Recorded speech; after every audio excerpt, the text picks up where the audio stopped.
So why is it so hard to change? That is what we're going to be talking about here today. Because there's what we term in this book, an immunity to change that we have built up inside of us. And I have a beautiful co-host who's going to be with me here today inside of the Business Leadership Book Club. But we're diving into this really powerful book that talks about change, not only how to implement change in your life, but in the lives of other people.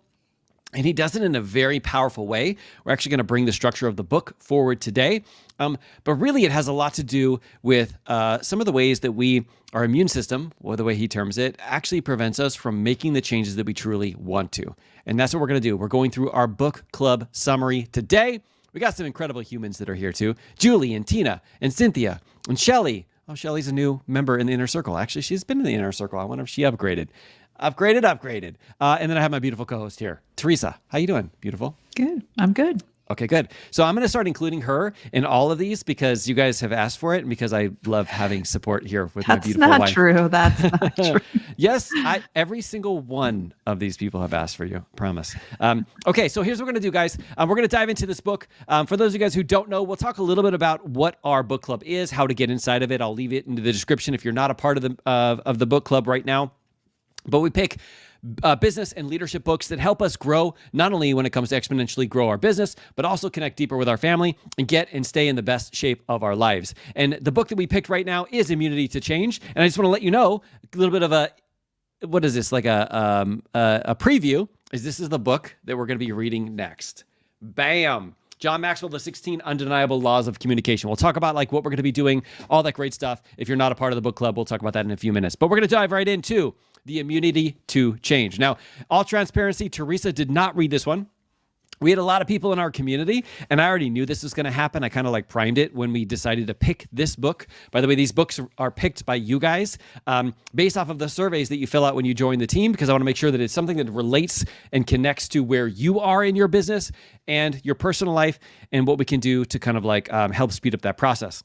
But when I started to read this, I had a friend who actually went through the certification, the Immunity to Change certification. He's actually currently going through it right now. And he talked about it being very specific to the corporate world and even some of the language that they use in it. And so people were a little bit struggling with this book. And so I wanted to be able to jump on here and help give you a little bit of a summary because I was able to bounce a whole bunch of these things off of him. And he was able to provide a lot of feedback that I think is going to be super helpful as we go through this. So we're going to go through it. We're going to do our book club summary like we normally do. And then we're going to get started on the John Maxwell book next Monday. It's time to go. Ready? All right. So let's talk about the probably the biggest thing, not only the biggest takeaway that I got from this book, but one of the core principles around change, that if we truly want to change and we want to be able to help effectively lead others to change, we have to really understand this.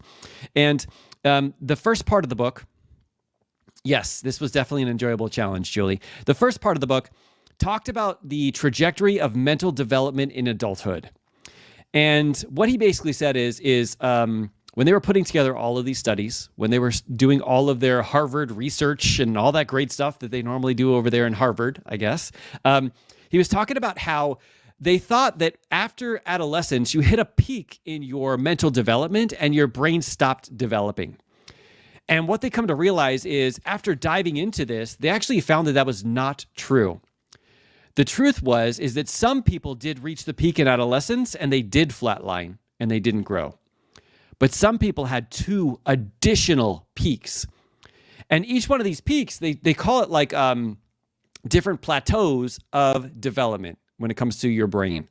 And I want to take you through these 3 different types real quick so that you can get an understanding of why the immunity change is so powerful, but also to show you what the answer really is to change. Because most people think that change, and he describes it in here as more of a technical challenge that we face, is we've got to just do these things, or we've just got to take these actions, or we've just got to implement these things. And in reality, that's what's called a technical challenge. But most of us, the struggles that we have, the immunity to change that is actually preventing us from changing in our lives, has to do with an adaptive challenge. And in order to live through an adaptive challenge, you have to grow your mind to the next level so that you can actually adapt to that thing And a lot of times it has a lot to do with the belief system. So you can now start showing up entirely different. And so anytime we throw, let's say a diet at things, and we're like, I'm going to lose weight. This time, I promise you I'm going to do it. If you don't change the way that you think, and if you don't adapt to that challenge, you're going to be throwing a technical response to it, which is like, oh, let me eat this amount of calories. Let me take these amount of steps. Let me do this kind of workout. And then you get stuck because you haven't been able to elevate to that next level of plateau. So these 3 adult phases I want to describe to you, and I want you to think about like where you are in your life. This was a really big eye-opening experience for me, because I've noticed in some areas of my life, I am that higher level. In some areas, I maybe plateaued at the bottom, all right? And I want to take you through these 3 steps, all right? He said the first step, the first plateau that we get to is called the socialized mind. Now, not everybody gets past this step. Some people stay in this forever. However, I want to give you an understanding of like what this actually looks like when you get up to that plateau, so you have an idea of like, oh, is that where I'm at right now, or do I have to get to the next level, right? Now, of course, we're modern leadership here, so I also want you to think about the lens that you see other people through too, because you'll be able to identify where they are too, which helps you to be able to help impact and make a change in their life too. So the first one is called the socialized mind. Okay, the socialized mind. He says we are shaped by the definitions and expectations of our personal environment. These are the people we surround ourselves with. Our self coheres by its alignment with and loyalty to that which it identifies. So because you're a part of that group, you don't talk out about the group. You don't change the way that you're thinking. This is kind of like group think, where you just take on everybody else's beliefs, everybody else's thoughts, and now make them your own. He says this can express itself primarily in our relationships with people, with schools of thought, which means our ideas and our beliefs, or both. And so what we initially do, and I could see this like when I first get into like an environment where you kind of like want to blend in, right? You start just doing the same things everybody else is doing, thinking the same things, believing the same things. And if anybody has an idea, it's the greatest idea ever, and you're good with it, right? You don't think outside the box. You don't want to challenge the idea. You're like, I don't want people to think that like I'm challenging this, and maybe I'm not a part of the group. And so this is that first step, right? And I can also think about like kids like going through this, right? Where they're just like, I'm going to do whatever I can to just like blend in and to not share my own opinion, because I don't have an opinion. My opinion is what everybody else says. And so this is that first plateau, is where you get to what's called the socialized mind. Teresa, anything to add on that? Or what are your thoughts? Yeah, I was just thinking about the kids, right? Mm-hmm. At the age that they are, and how their friends and the people that they hang out with in school, that's their world right now. Yeah. Right. I was, thinking about the movie Inside Out 2. Yep. Where if anybody's ever seen it, you'll know what I'm talking about. But if you haven't, I would recommend it. It's the different lands that are pictured in Riley's mind, and how the family land is like so tiny compared to the friends land, which is like huge. It looks like a big amusement park. And it's because she's in that era, or in that stage of life, where your friends and the people that you're surrounded with are pretty much everything to you. So this makes total sense. Yeah, 100%. 100%. I can see how like some of the areas of my life, I still feel like maybe I'm at the socialized mind level, and some of the other areas I've been able to progress. So let's get to step number 2. So if you come up and you hit that plateau, and you have a growth opportunity that presents itself, you have the opportunity of starting to transform your mind and getting into that next level. All right, and that next level, he says, is the self-authoring mind. He says, we're now able to step back enough from the social environment to generate our own internal seat of judgment, or personal authority that evaluates and makes choices about external expectations. So we kind of start thinking for ourselves. Our self coheres by its alignment with its own belief system ideology, by its ability to self-direct, take stands, set limits, and create and regulate its boundaries on behalf of its own voice. So we start seeing things through our own lens. We start having our own thoughts and our own ideas. And what he talks about here, one of the limiting things is like, you're not willing to see it from a different perspective. You're like, no, this is what I believe. This is just the way it is, right? This is where we get into, I'm just an angry person. No, I just don't like talking to people, right? I just don't. And we put those labels on ourselves, right? But we're doing it in a way that's kind of like prevents us from potentially seeing what the next step would be. And so now, instead of just doing what everybody else is saying is right, you are still in that environment, but you're like, like I kind of like take this opinion or this idea or this strategy instead. Instead of like maybe looking at it from their perspective, you just see it from your perspective. And so this is where we can get kind of trapped into seeing the and possibilities, right? Where it's like, how can I have their ideas and my ideas married up together and be amazing, right? This is also where he said you start to see some of this going together, right? Because they're unwilling to think different. They're unwilling to see your perspective. They're unwilling to do any of that. They're like, nope, this is dumb. Why are we doing this? This is the stupidest thing ever, right? And they've gotten to that point where they're willing to speak out and not just be a part of the group. But in that interim, they kind of get stuck on that next level of that plateau, right? And so that's the second piece, which is the self-authoring mind. You get to think for yourself, but you're unwilling to maybe see some of the different perspectives from people that are outside of that. Now, the third level is if you hit on this plateau and now you decide that you're going to go through another growth spurt. We'll talk about like what those growth opportunities come at, because they are what's called the immunity to change, is the self-transforming mind. He says we can take a step back now and reflect on the limits of our own ideology or personal authority. See that any one system or incomplete. And we can be friendlier towards contradiction and opposites. We can also seek to hold on multiple systems rather than projecting all but one onto the other. He says our self coheres through its ability not to confuse internal consistency with wholeness or completeness, and through its alignment with a dialectic rather than either pole. So this is the and situation of like, how could we see this from multiple different perspectives? I want to share with you guys, like, as I'm reading that right there, one of the things that I literally just got out of a call right before this. And one of the things that I guess I've discovered it because I plateaued, I guess a lot of times in my way of thinking of like, for example, our life coach certification. And I'm like, there's this one tool and this one tool is the end all. And I got to close my eyes to everything else. And this has to be it. And I think there's a beautiful place in like learning this tool. But I also think the most beautiful synergy is asking myself, oh, how does this tool, how does this tool and that tool and that tool and that tool, how can I use all of them and excel in all of these areas, right? Instead of thinking there's one right, best only way, I now think, oh, how can I work in synergy with these things to make them even better? And so as you look through this, the self-authoring mind, he said 2 to 3% of leaders ever reach the transforming mind. Now, when I say 2 to 3%, he's talking in the corporate world, because that's what he does, is he helps businesses transform their leadership and go through the immunity to change, not only for them, but also their team. And he said, for the most part, when he first connects with them, a lot of them are in the self-authoring mind, where they're giving directions. This is the way it is. Somebody gives an idea and they're like, yeah, but we want to do it this way. And because of that, like they kind of like prevent themselves because they're hitting their plateau, right? And so when you think about this self-transforming mind, it's that next level where you're willing to see everybody's perspective and come to a beautiful synergy somewhere else that's like a great mixture of all of it. Does that make sense? So that is the plateaus that he talked about. Now, the reason why this is important, and I wanted to bring this up for the book, is because when you think about these 3 plateaus, like we can continue to grow and evolve while we go through these processes. And the more that we know and understand about them, the more that we can go, I know where I'm at and I know what the next level looks like, right? And so it gives us that opportunity of making a decision if we're going to get to that next level. Now, when you understand this, now you're like, okay, so what happens in between those levels?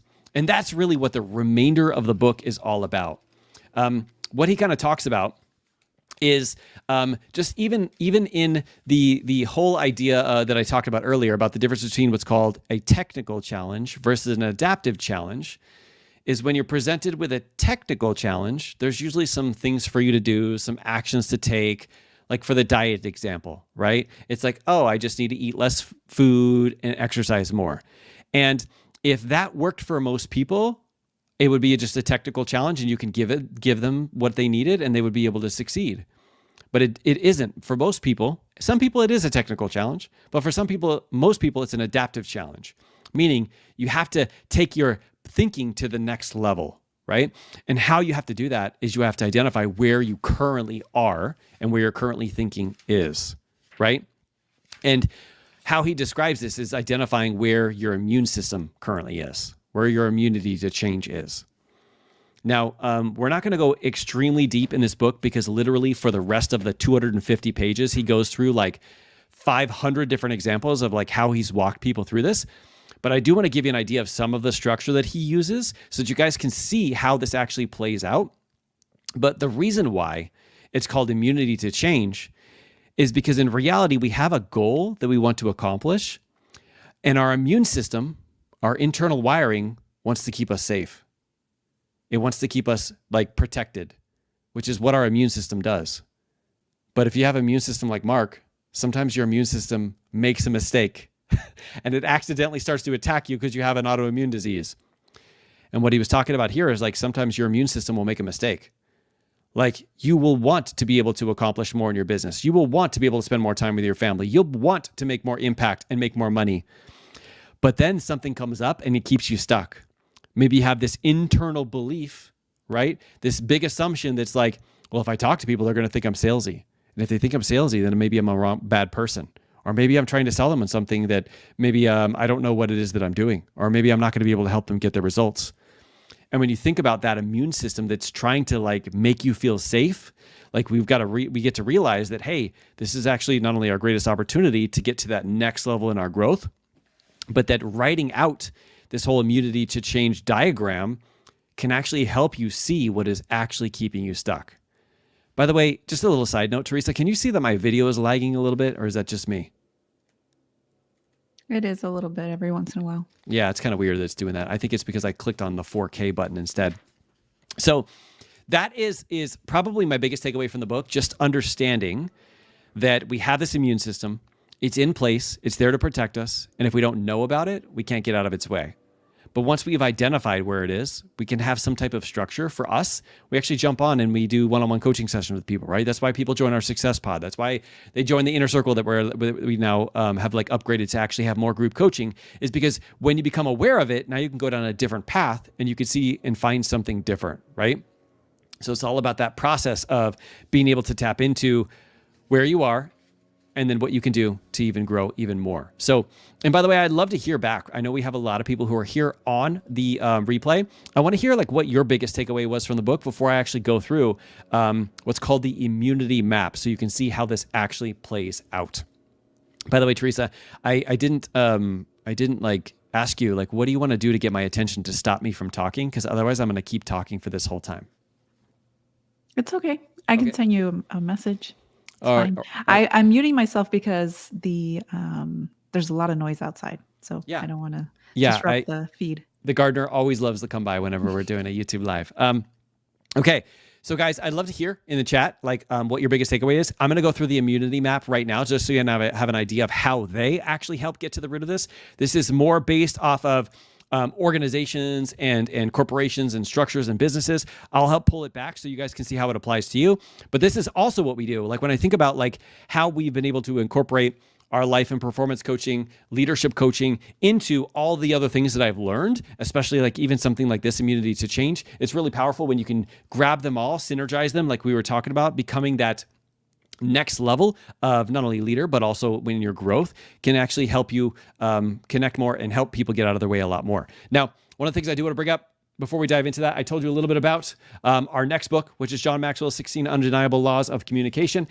If you're not a part of our book club, so what we do is once we get done the current book, we actually will do a live stream here. But if that's all you're attending, you're missing out on a whole giant piece of the awesomeness. So we have a group. Right now it has over, I think 7,000 people have actually signed up for the book club. But we have a large group of people who are business owners wanting to grow their business, wanting to connect better with their family, and wanting to make sure their physical and mental health is on point. And what we do is we house everybody inside of our private app, and we share the book. Not only the book, but every single day we'll go in there. I will ask a question, usually of the day, based off of the page that I'm reading, while everybody else is reading it kind of like on their own time frame, so that you can get a deeper understanding of how these books apply to you. I found that like when you read a book by yourself, you know, you can experience one times growth. But when you read a book with 4,000 other people, you get to experience 4,000% growth because you get to pull out of it what you hear, and then you get to see what everybody else pulls out of it as well. Now, right now, we're in the verge of actually changing the investment to become a part of the book club. So if you sign up now, you can get what the current investment is, which is $5 a month to be a part of it. It is going to be changing moving forward, but being able to have access to not only the replays, all the books and stuff that we've ever done, be able to be a part of the community, family-driven entrepreneurs who are wanting to excel in all areas of life. That is something that we have available for you. Definitely sign up if that's something you're interested in. And then grab the next book, which is that John Maxwell book, The 16 Undeniable Laws of Communication. We're going to be starting it next Monday. The feedback that I get from people inside of the app is next level, and I appreciate you guys for always leaning in, for pulling out so many deep ideas and suggestions and thoughts that I would have never been able to do on my own, and sharing it with everybody in the group. It's the power of a community like we were talking about earlier. All right, so let's go into this immunity map. All right, now if you look at the immunity map, it's kind of got 4 different columns. 4 different columns. Now, you're not going to probably be able to see it here on the book, but it's got 4 different columns. And I'm going to read you these columns, and I'm going to share with you the process that they take people through to help them identify their immunity to change. All right. Now, the first column is called their commitment. Now, when we take people through this, sometimes we think about it as what's your goal, right? Sometimes we think about it what is your personal development goal? What is it that you're wanting to achieve, or something that you're going to be able to learn, maybe a skill that you're going to be able to develop, and that will give you the highest likelihood to be able to succeed or excel in the thing that you want to be able to create, right? So when we think about the first one, we think about it being a commitment goal. What are you committed to doing? Now, I'm going to read you this is David's. It's on page 128. This is the one that I feel like a lot of people will really be able to connect with. But it's when you're thinking about where you are right now and what you want to be able to accomplish is this is the thing that I want to commit to accomplishing, right? It's important for you to actually not only think of this in your mind, but also bounce it off of some people. What he says is he asked for a 720-degree amount of feedback, meaning you ask people at your work, your boss, people that you lead, people that are on the same level as you, but then you also go home and you ask your family, you ask your significant other, hey, is this something that you feel I need to work on? And if I were to work on this, do you think it would make me better, not only in business, but also here? And getting their buy-in with it too is important, because sometimes we can think that what we have is oh, I want to be better at this. And in reality, it's something that we're already good at, but it has to be something that we want to commit to doing, knowing that it'll make a huge difference in our life, all right? So the commitment that David came up with here, he says, is to better focus on a few critical things. And that is to delegate, to carry out outcomes, clarify outcomes desired, to accept different approaches, to support small failures as learning, and to challenge the thought process and logic. Now, he has a lot here. What I typically ask people to do is to literally write out maybe 1, maybe 2 maximum, because you don't want to have too many commitments here, because it brings in too many of your immunity to change maps. All right. But for here, one of David's things is that he didn't feel comfortable asking other people to do things because he knew that they wasn't going to get to the level that he wanted to do them. Right. And because he didn't want to get to that level of doing things, he's holding himself back. He was the thing in his business or in his corporate structure that was preventing everybody from continuing to grow, because he had to do everything himself, because he had to make sure that it was done right, right? So his commitment was I'm going to become better at delegating and making sure that I clarify the outcomes that I desire so that people understand what I'm looking for, right? And so he talked to his I think this is the one where he talked to his wife, and he's like, hey, I think I have a problem with control. And she's like, what? You think you have a problem? I've been married to you for 20 years. You've had the same problem ever since I got married. What are you talking about? You're just becoming aware of this, right? And it was through this process where having conversations that he realized that he does have an opportunity to help delegate and to share things and not feel like he's in so much control, right? And so what you do is, after you write out what your commitment is, right? So let's actually, Teresa, do you want to make up one as we go in terms of maybe something that some of our clients are potentially going through, and we'll throw out like some ideas in terms of like what this would look like. We can go through like some of the ideas that he wrote here, but I also think some of our clients, when they're struggling with like, let's say, growing their audience or connecting with their families or continuing to grow their business, that maybe we can actually guide them through what it would look like for them. What do you think about that? Yeah, that sounds good. So what do you think is maybe a problem they're experiencing, and we can actually write out a commitment for them? What is something that you hear a lot about? Let's see. One of the things that I hear is the desire to grow, but not necessarily being able to justify paying for whatever that growth may be. So if it requires an investment, whether on themselves or a program to help them grow their business, there's a sticking point there sometimes. Okay. So their commitment is whether it's I'm going to fully commit to invest my time and my energy so that I can grow the business of my dreams, right? So the commitment is I'm going to invest my time and my energy to grow the business of my dreams, right? Now, the second column is what are you doing or not doing instead that goes against your commitment, right? So if we think about what are you doing right now that is going against what you're committed to doing, we want to write those things out. So I'm going to give you an example for David, and then we'll go through our example here, okay? So for David, remember, he wanted to be able to delegate. So what he's doing or not doing instead is he says, I let new opportunities distract me, adding to my list of things that only I can do. He's like, I accept more tasks and sacrifice non-work related things. I don't consistently balance time to commitment to urgent and important things, and I don't ask people to help me. So at this, like we're just writing out like what are all the things you're doing or not doing that goes against what you are committed to taking action on. So what do you think are some of the things that people would say that they're doing when they say that they're going to invest their time and their money to build a business of their dreams? What do you think are some things they're doing or not doing that is going against that commitment? I think that they're overdoing it with their own time investment. Okay. So they don't go towards the money investment, they go towards the energy and time investment, which then leads to possibly burnout or just this frustration because they're trying to do it all. Yeah, and it's very related to like the delegation, but it's because when you don't put more money in, you're putting more of your time and energy. Yeah. Okay, so you're using all your time and all your energy, right? You're working in the business, not on the business, right? So you're doing the day-to-day tasks so you can actually grow and see like maybe where some of the holes are in your business because you're actually working on the ground floor. What are some things you're not doing?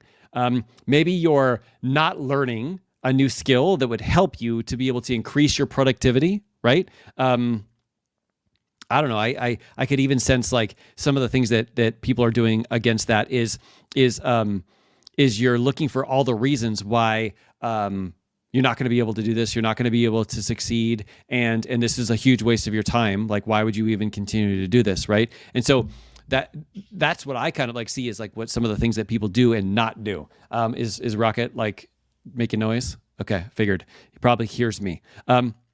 So that is the doing and not doing column. All right.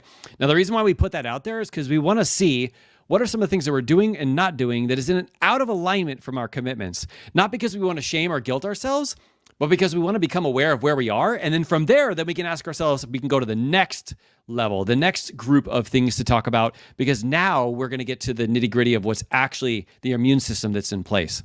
So the third column is called the hidden competing commitments. The hidden competing commitments. And that is, what am I afraid is going to happen if I don't do those things in that previous column, right? What am I afraid is going to happen if I don't do or if I do those things in that column, right? So for example here, so David, remember he's talking about delegating. He says, if he doesn't do those things, like taking on all the things, doing all the things himself and not asking people for help, here's what his brain says. He's like, if I don't do that, then I fear that I'm actually going to be missing out on a good opportunity and I'm going to fall behind. He's also afraid that letting his team down. He says, if I don't put myself first and above my family, I feel guilty and selfish because that's what I'm asking other people to do. The next one is, he said that he hates leaving boxes unchecked. So he says it's harder to drop something than to just do it. So those are like his fears and what he's afraid is going to happen. Now, based off of that, what he asked you to do in the book is he asked you to write, okay, if that's true, then what is your competing commitment that's actually working against your primary one? So if he says he's fearing he's going to miss out on a good opportunity, what he's basically saying, his brain's trying to convince him of like, I'm committed to being independent and capable of doing anything on my own. Can you see how if you had that thought of like, I am committed to being independent and figuring it out on my own, right? I know some of the ones in this book was talking about like, I am the go-to person and people bring things to me. That makes me valuable. Can you see if you had that commitment, that it'd be almost impossible to delegate? Because you're like, no, I want to feel like I'm worthy. I want to feel like I'm good, that I'm giving value. This is where the immune system comes into play, where you're like, oh, so that's what you're trying to do to keep me safe, right? The next one is the one about letting his team down. He says, and instead him taking on more responsibility and like sacrificing his family, he says, I am committed to being selfless. So can you kind of hear where it's like, it seems like it's coming from a good place. It's like, I am committed to being selfless. I'm going to put myself out there and I'm not going to ask anybody else to do this. And I'm going to do it because I am selfless. But in reality, it's competing against his commitment of being able to delegate and build a powerful team where it doesn't just depend on him, right? Because if it's all dependent on him, it comes crashing down if he's not a part of it. And if he wants to create something that he doesn't have to be a part of so it can still grow even if he's not at work, he'd have to fight against that competing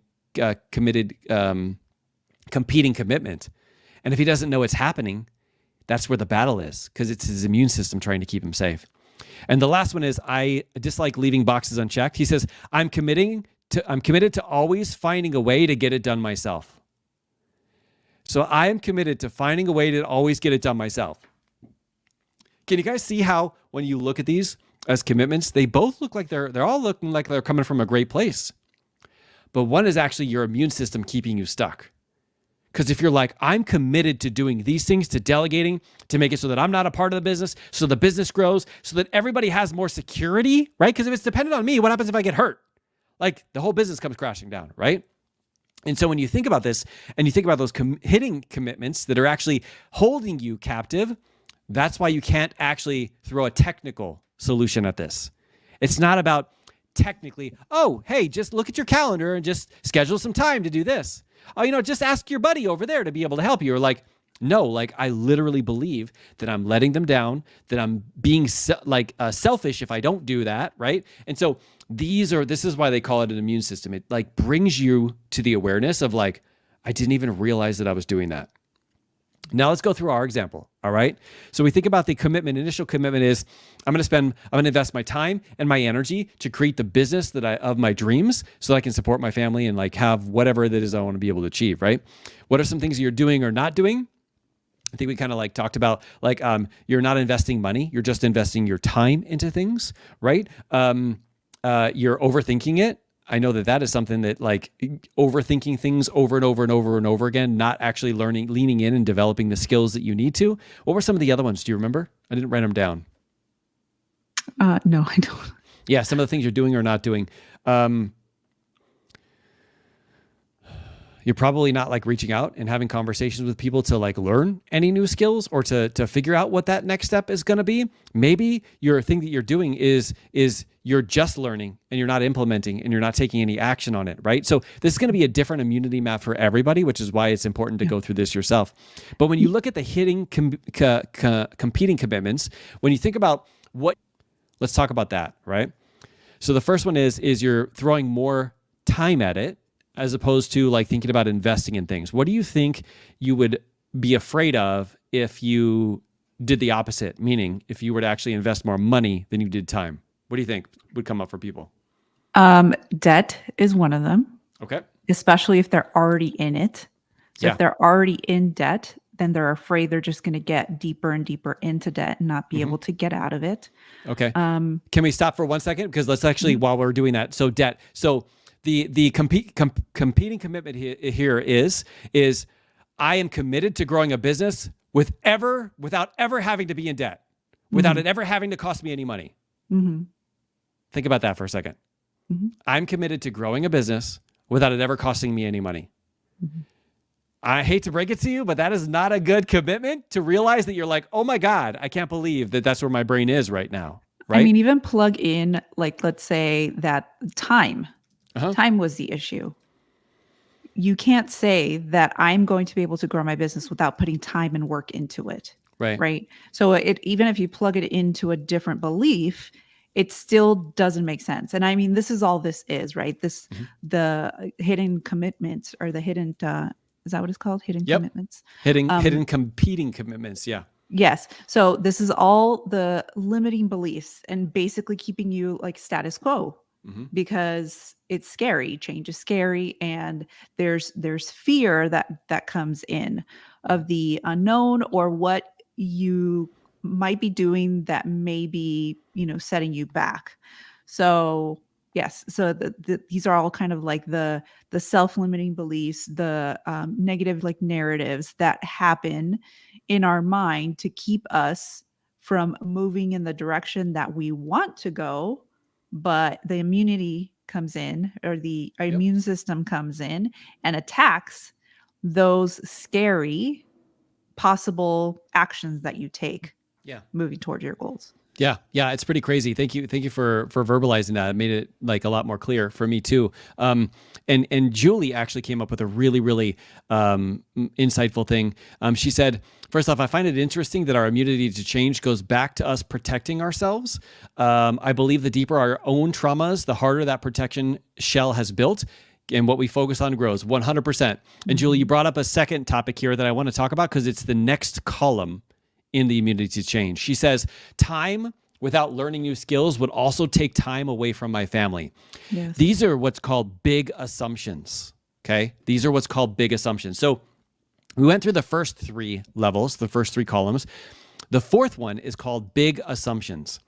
So when you look at those things, those committed, like competing commitments, we can think about like, what are some of the big assumptions that I'm making?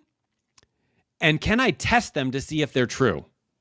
So one of these could be like, if I put some money into my business, then I'm going to be wasting my family's hard-earned money, right?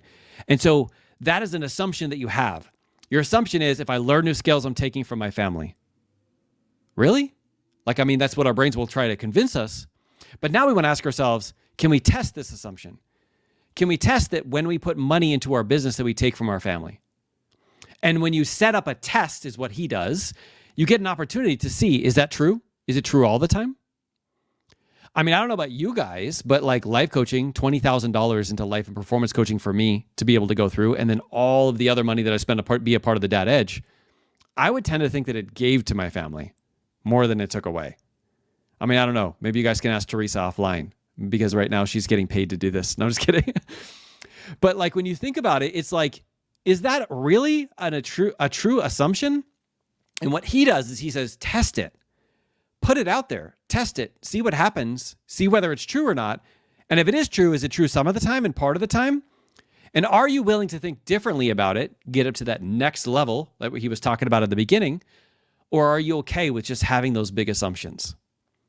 And so having those big assumptions, like this is taken away from my time, this is taken away from my family, like all those kind of things, what we term our head voice. If you're in our life coach certification, you know what we talk about.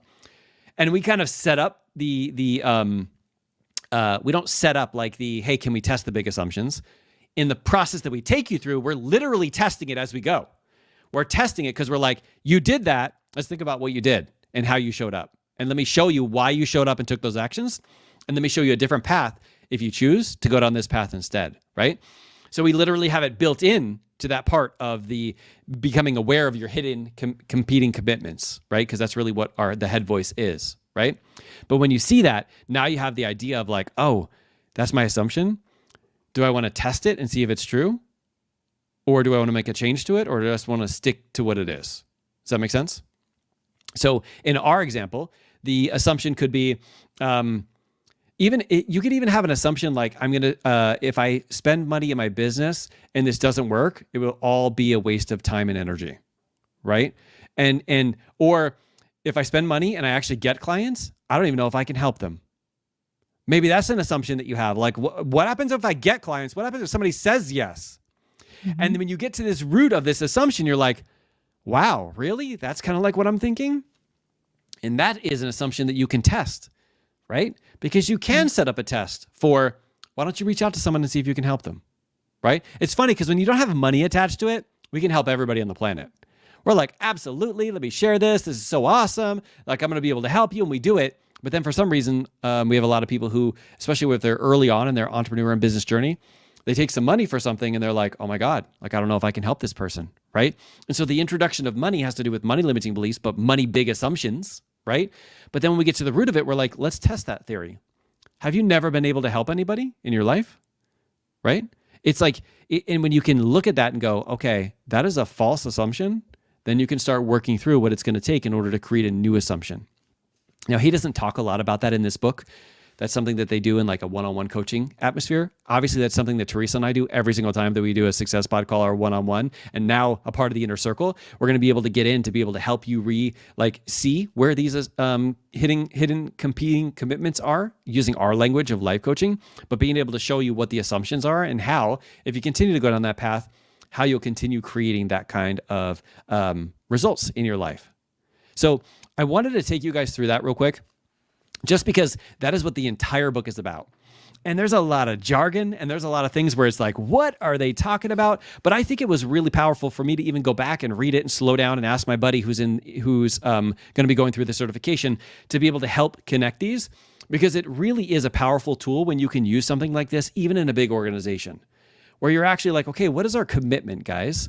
What are some things that we're doing or not doing that's actually working against that commitment? What are we afraid of is going to happen if we stop doing those things that we don't want to do? And then what are the big assumptions, the underlying beliefs that we have as an organization or as individuals that is actually causing us to create this immune response in our body? And then when you come up with that, you can become aware of it. And really the last part is kind of like having an accountability partner to be able to call you out when you're going down that path again. In one of the stories here, it was talking about a CEO, and they were having this conversation, and it was getting like really, really deep, and it was getting to the point where people were going to butt heads like they always did. And one of the members was like, it sounds like this has to do with like your commitment and some of the competing commitments that came up during the exercise that we did. And it gave the CEO awareness of going, you're 100% right.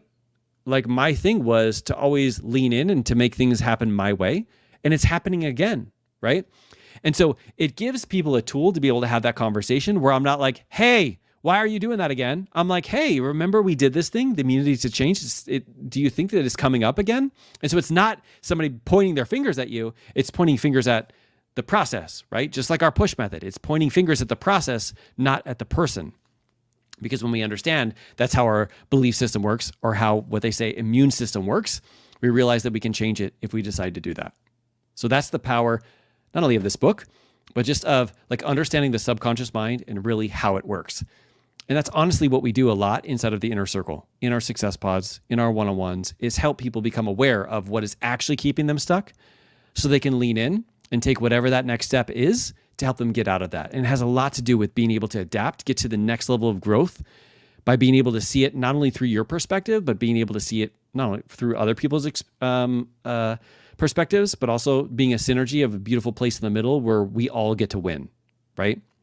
Of course, if that's ever something you're interested in, on YouTube, there's a little button that says join if you'd like to hear a little bit about our Inner Circle program. I'll leave you the link in the notes below for our book club, because we're about to start this second book, John Maxwell, the 16 Undeniable Laws of Communication. I'll leave that for you. And then, of course, if you have anything else that you need, don't hesitate, reach out, have a conversation with us, because we always love to see what we can do to help. So, Teresa, anything else? And by the way, I know you didn't get an opportunity to read this book. What are your thoughts about just some of the things that I kind of like shared today? I love how you broke it down, because it sounded like this is one of those books that you really had to it's not just like a quick read. Yeah. It's something that really makes you stop and think.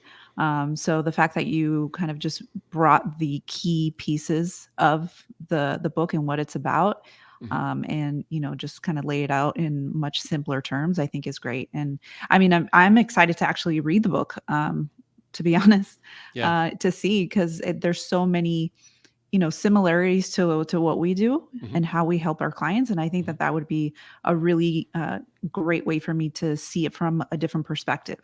Yeah, 100%. 100%. All right, guys. Appreciate you for plugging in to the group. Appreciate you for being a part of the book club. I know I talked about this earlier, but I love hearing your guys' takeaways. Every day that I share a page and ask you guys a question, I love hearing your takeaways because it always elevates me and gives me a deeper understanding of the book too. So thank you very much for being a part of the community. Thank you for leaning in and for what you guys do out there every single day. We look forward to seeing you guys on Saturday for our next call. Actually, it's an inner circle only call, but we'll see you guys then. Have a great weekend with your family and have a great day. All right. Bye, everybody. Bye.